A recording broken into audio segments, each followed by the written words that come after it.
Casas abandonadas, la mayoría con más de 100 años de antigüedad, lujosas residencias de verano de familias notables o simplemente antiguas moradas de indianos, aquellos hombres que regresaron de las colonias españolas cargados de millones.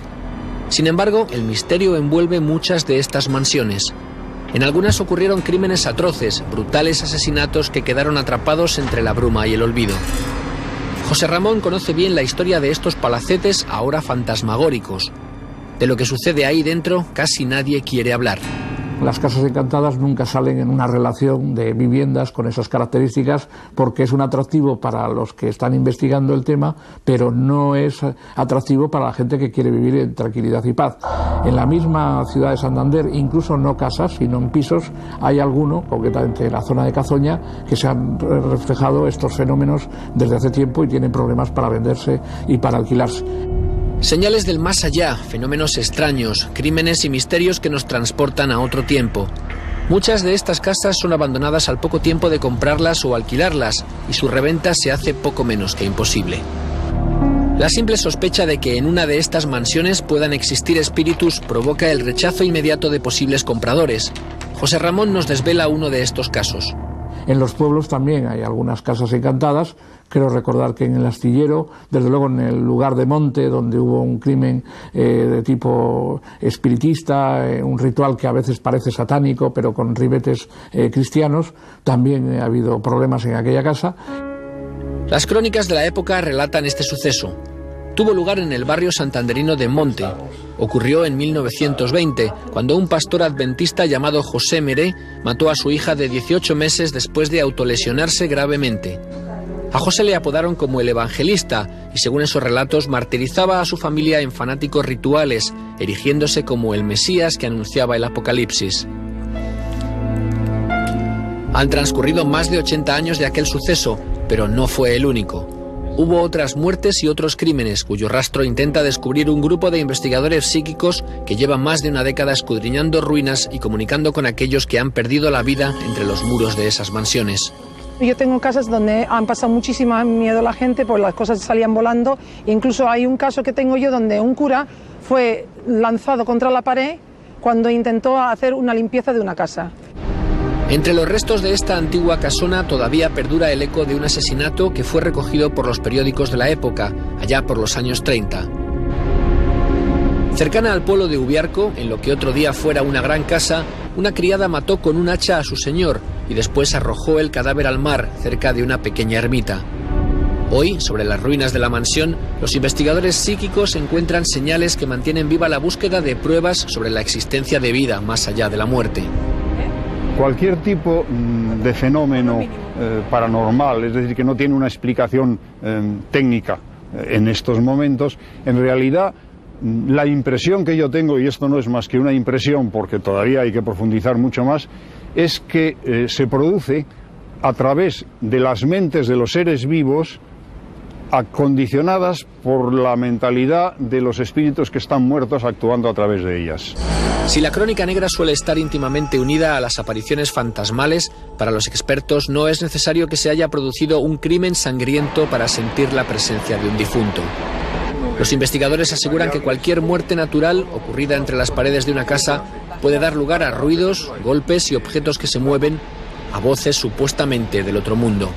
No solo tiene que ser una muerte violenta o traumática, sino, ¿por qué no? El mismo efecto de la muerte es un trauma para un ser humano. Con lo cual no tiene que ser necesario que haya una muerte violenta para que ese espíritu se quede allí. En esta psicofonía recogida por la médium psíquica Ana Saiz pueden escucharse voces de niños jugando y a un adulto que parece reprenderles en un idioma no inteligible. Se grabó en los acantilados de Santander, un lugar donde se han producido numerosas muertes por accidente y suicidios.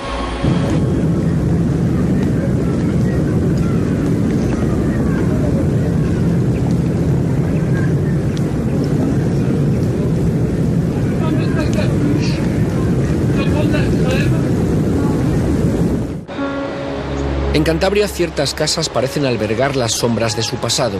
Incluso mantienen un aspecto amenazador que ha atraído a cineastas para producir historias de terror, como esta que fue elegida para los exteriores de la película Los Otros. Pero ¿son los sucesos siniestros que tuvieron lugar en otro tiempo los que hacen ahora inhabitables estas casas?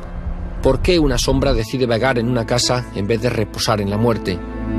El individuo, al morir, conserva toda su personalidad, sus recuerdos, sus vivencias, pero moviéndose en unas frecuencias de oscilación para esas ondas que están alejadas de las que corresponden al nivel de vida. No es que hayan cambiado y por lo tanto él no nota que ha muerto, sino que lo que cambia es la forma de fluir el tiempo en este nuevo estado. El grupo de investigadores prepara minuciosamente su traslado a una casa embrujada. En ella habitó antes de la Guerra Civil una bruja llamada la Remonegra. Su hijo se suicidó en esa casa y la bruja tuvo que marcharse del lugar. Esa morada fue sometida a una ceremonia de exorcismo y al cabo de los años una familia entró a vivir en ella, pero se vio obligada a abandonar la casa. Dicen que se oían ruidos, extrañas voces, que todo se movía. Hoy, los investigadores, a través del método ancestral y peligroso de la Ouija, inician la búsqueda del espíritu de la bruja, que todavía permanece entre las paredes de esta casa. Venid, espíritus elegidos, entes superiores. Si quieres hablar a través de la Ouija, aprovecha que tienes la puerta abierta. La médium parece establecer contacto con la bruja. Aparentemente se produce un intercambio de fuerzas mentales, pero el vaso apenas se mueve levemente. El espíritu es retado por la médium, pero aquel percibe hostilidad y se limita a desgastar a su enemigo. El diálogo se produce a través de la mente de la médium en lugar del tablero de la Ouija. La primera presencia que yo he notado en esta casa parece ser que era la que vivía en esta casa, que era la Remonegra, que la llamaban la bruja, porque ella a mí me llama la bruja. Entonces es cuando yo la llamé a ella bruja, entonces la reté. Y efectivamente ahí es cuando yo pienso que ella era la Remonegra, pero para mí era una presencia negativa, totalmente. Otra fórmula, la más antigua, rodeada de misterio, menos prolija y aún más peligrosa que la Ouija, es el espiritismo.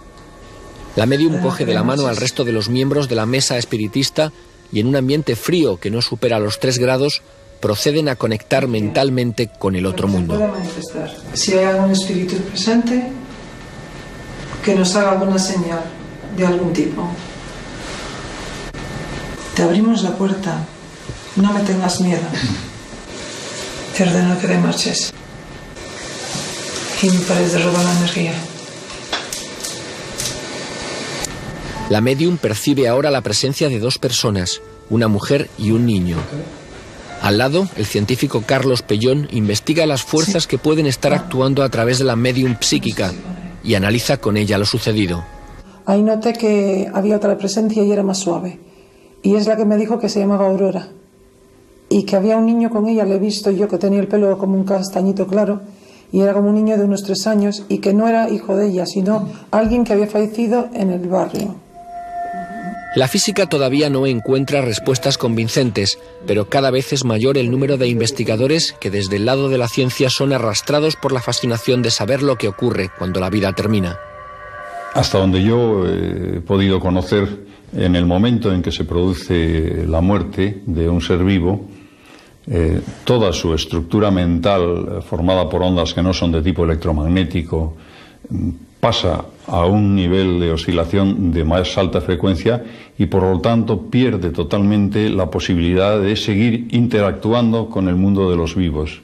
Esta psicofonía fue grabada por el parapsicólogo Antonio Sainz en el Faro de Santander, un lugar donde en la guerra civil combatientes de ambos bandos arrojaron a sus enemigos a los acantilados.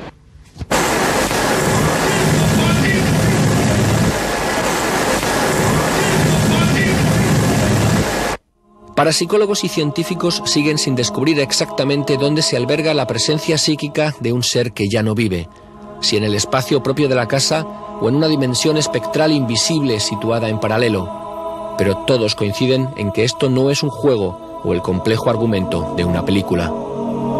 Quisiera recalcarles que no hagan nunca esto que hemos hecho nosotros aquí. Y en caso de que lo quisieran hacer, por favor háganlo con profesionales. Nunca jugando ni de su mano mayor, porque pueden acabar como un buen amigo mío que acabó en manos de un psiquiatra. Y les aseguro que no es una experiencia muy agradable. Sed de justicia, profundos remordimientos Quizás se trate solo de supersticiones y miedos. De momento, seguimos sin saber qué hay al otro lado de la puerta.